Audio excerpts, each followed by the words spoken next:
Okay, so we're going to start with a little review of the different personality theories in middle adulthood. So the first one I want to talk about is Erikson. Erikson is one that you guys are familiar with, the lifespan stage, where each stage of life there's a crisis that needs to be solved. In Erikson's, it's generativity versus stagnation. So basically, what they define generativity is some way that an adult is able to leave a legacy for the next generation. They talk about this in lots of different ways: biological, which probably is having children. So you're leaving your genes; parental, you're parenting the children; work, you are creating something or making the world better for the next generation. It could be through teaching, it could be through coaching, mentoring, that sort of thing.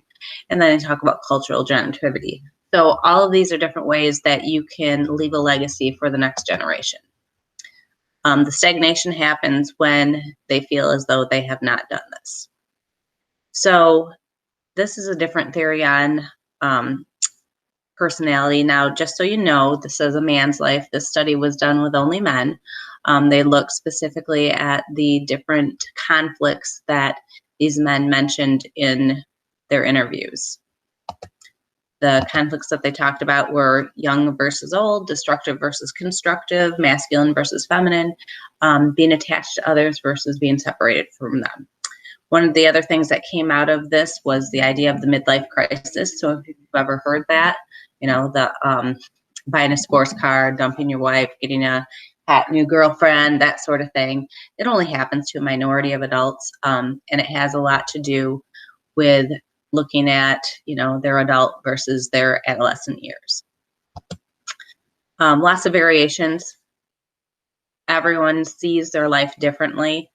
A lot of times those midlife crises are triggered by something that is a big loss, whether it be a financial devastation or an illness or a loss of a spouse, that sort of thing. There's another theory that they mentioned, the life approach theory. And so the big thing on here is they talk about different events that are big, like marriage or divorce or death of a spouse. But there's a lot of different factors that can impact the level of stress that this actually brings about. For example, a person's physical health, their level of social support, their financial level, all of those things. So each person's going to adapt differently to that life event.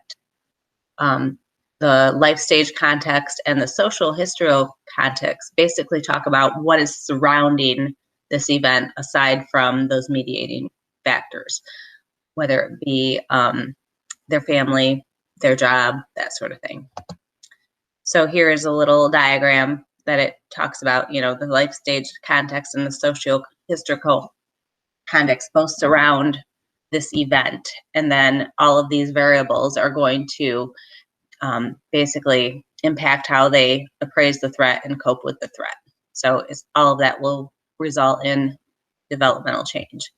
I imagine that the current situation will be something that a lot of people are looking at in terms of personality theories and development for all the ages right now. Another thing that is huge in middle adulthood is the preconceived notion of stress, personal control, and age. Middle adulthood is filled with stressors and tasks. One of the biggest things that people perceive stress from is the amount of things that they are taking on at once, that they're trying to balance parenting, job, social, all of these different things at once. And they find that men and women deal with stress differently. Men tend to be much more fight or flight. They will either be aggressive, withdraw, or drink alcohol, where women tend to be much more seeking out of help or alliances. So there's a different way that men and women handle stress. This is a different way of looking at the periods of adult development.